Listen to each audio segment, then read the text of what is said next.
Hi, I'm Mike Ward. I want to talk to you a little bit about the last 25 years or so of Eskom's history. As you will know, Eskom is the state-owned electricity provider in South Africa. And we're going to look at the rise and mostly the fall of Eskom over that period. So, going back in time, in 1987, Eskom operated 27 power stations with a capacity of more than 33,000 megawatts. Now, most of those power stations, all but one, I think, are coal-powered. And we have a lot of coal in South Africa, good quality coal and very cheap coal. So it makes sense, or certainly back then, it made sense for us to be using that type of power. These days, of course, there would be big concerns about the carbon footprint of all of that. It employed 56,000 people with advancement and remuneration linked to performance without reference to race, creed, or sex, according to its financial report, annual report. Post-1994, after Mandela took control of the country, Eskom embarked on a massive electrification scheme in the townships. In 1995 alone, the power utility connected more than 300,000 households, and it continued to do that in the following years, and installed power connections in places where it shouldn't have, where people couldn't pay without meters, certainly more recently. In its annual report, John Marie, the chairperson of the board, restated the company's mission to force down the price of electricity for consumers. That's a very good mission. And Eskom, he said, was admired internationally and a pillar for the country's economic growth. And it was. Then in 1998, the Energy White Paper forecasted that demand would grow at 4.2% and that South Africa would run short of electricity in round about 2007. And they were right. Now, it takes a lot of time to build a power station. It's taken longer than it should recently for us. But actually, interestingly enough, in 1993, 94, around there, Eskom had too much power. It had built power stations ahead of time, and at the time it had mothballed power stations. And what they did was they sold the excess power to aluminium smelters in Richards Bay. So a Hillside smelter and one in Mozambique, Moselle, entered into long-term 25-year contracts with Eskom to sell power at very low prices, because this was cheap electricity. They couldn't use the power stations that they built, or so they thought. And the price was, the price is the secret. We don't know. We do know it was at a very low rate, and it's linked to the price of aluminium. So if the aluminium price goes up, the price Eskom earns goes up too. But aluminium is probably not a good thing to buy, to base the price on, because when the world crashes, as it did in 2008, and as it's done again with COVID, things like aluminium tend not to do too well. So that's what happened. Then, miracle upon miracles, in 2001, Eskom was named the Financial Times Power Company of the Year at the prestigious Global Awards ceremony in New York. That's quite an achievement. And many of the company's senior managers went across there. It was described at the award as providing the world's lowest cost electricity. Now, I think it wasn't quite the lowest. As I recall, New Zealand had slightly cheaper electricity than we did with their hydro schemes, but nevertheless, they said it was making superior technological innovations, increasing transmission and reliability, and developing economic, efficient, and safe methods for the combustion of low-grade coal. Not so sure they would award that these days. Nevertheless, it was a fabulous award. In 2005, Roel Khoza, chairperson of Eskom then, said one of the many factors that made the company successful was its commitment to good corporate governance. It wasn't shackled, he said, by a regime of crippling debt or unsustainable subsidies from government.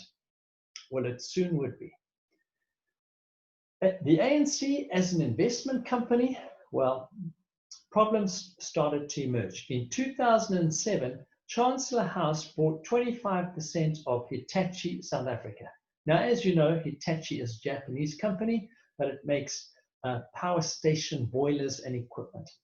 In 2008, President Mbeki took collective responsibility for a new phenomenon that we've become very familiar with since then, called load shedding. Eskom couldn't provide sufficient power. Around the same time, the Securities Exchange Commission in the US investigated the boiler contracts for Medupi and Kusile power stations, which had been awarded to Hitachi. And the end of that investigation resulted in a fine to Hitachi of $19 million, which they paid as admission of guilt and to avoid further prosecution. Here's the page from the Financial Times that talks all about this.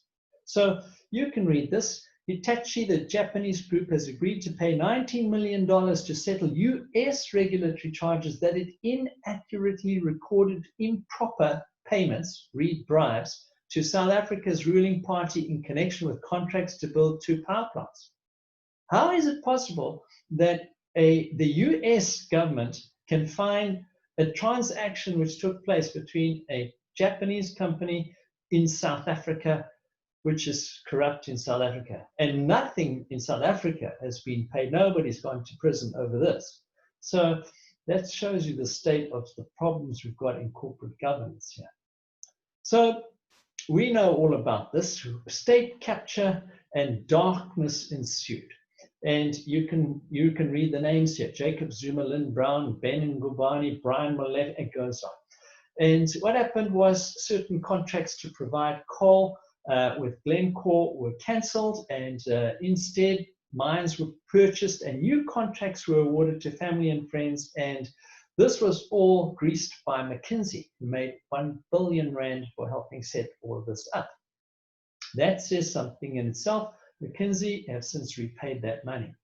And by 2019, as a consequence of all of this, we sit with crippling levels of debt. Today, this is a year ago, Eskom's debt levels are set 430 billion rand, represent 15% of South Africa's total debt. Debt from municipalities is growing at 1 billion rand per month. This was last year. That's because they're providing electricity and being charged by Eskom, but they can't collect the money, the municipalities, because a lot of this is going through illegal connections, no meters. And not only that, people have learned you don't have to pay your electricity bill because they can't do anything about it. So not only that, Eskom's wage bill has exploded from 9.5 billion rand in 2007 to 29.5 billion in 2018. There's been a significant loss of critical skills through BEE and other activities. People left Eskom with poor quality of maintenance, poor workmanship, causing breakdowns. This is according to Pravin Gordhan. This is not my words. The company is suffering from systemic corruption, malfeasance, fraud, state capture, and has compromised the credibility of the organization and eroded investor confidence. That's for sure. But the only investor here is the state. And the suckers, of course, are taxpayers. Eskom has total installed electricity capacity of more than 45,000 megawatts. But on Tuesday, this is a year ago, it could only generate capacity of 27 megawatts against demand of 30 megawatts, and we're once more in darkness. So you can see this is a summary by the Financial Times. And what you can see here is that electricity sales are essentially flat. We're not actually generating any more electricity than we were 10 years ago. But revenue has increased. That's because the average selling price of electricity, we've had to pay a lot more for electricity, has gone from 18 cents to 85 cents. That's nearly a 5-fold increase over 10 years. But that's partly because the price of coal has gone up by about the same amount. 5-fold increase in the costs of the raw material that goes into the power stations. And that is going to ANC allied companies and contracts which were awarded, let's say, recently. At the same time, what we've seen is the number of employees has gone from 32.7 thousand to 48.6 thousand. So we've got more people, quite a lot more, making the same amount of electricity. But the real issue is that the average cost per employee has gone up to 708,000 Rand per year. That's what the average employee earns in Eskom. That's a pretty good salary, I would say. And it's increased over the last 10 years. Salaries have increased at about twice inflation. Wouldn't you like to see your salary increasing by twice inflation over the last 10 years? And the net consequence of all of that is that the company has taken on massive amounts of debt. And you can see we went from 40 billion rands worth of debt in 2007 to 389, let's call it 300, nearly 400 billion worth of debt. It's more than that now, actually. And the financing cost of that debt is about 40 billion Rand a year, paid by taxpayers. So we saw a year ago that South Africa awards the biggest ever bailout to a state power group. The government is bailing out its own company. And this is going to be rescued, and it depends on a split between, they're going to split the business into 3 units: generation, transmission, and retail. And, you know, that makes no sense to me whatsoever. None of those things are going to fix the drain of this company on what's happening here. It's a serious issue, and it will remain a serious issue because this company is a state-owned enterprise, and the state there's no desire or no incentive to actually deal with underlying problems that are inherent in this company. So I'm not optimistic about the future, but I do agree that the South African power monopoly is too big to fail. We need Eskom. It has to work properly for us. But it's going to be very difficult to fix this, and it's going to cost us a lot of money into the future. Money which I just want to mention could have gone into schools and roads and hospitals, and didn't. It's a sad, sad story, this. Sorry to be so depressing. I hope you found it interesting, though.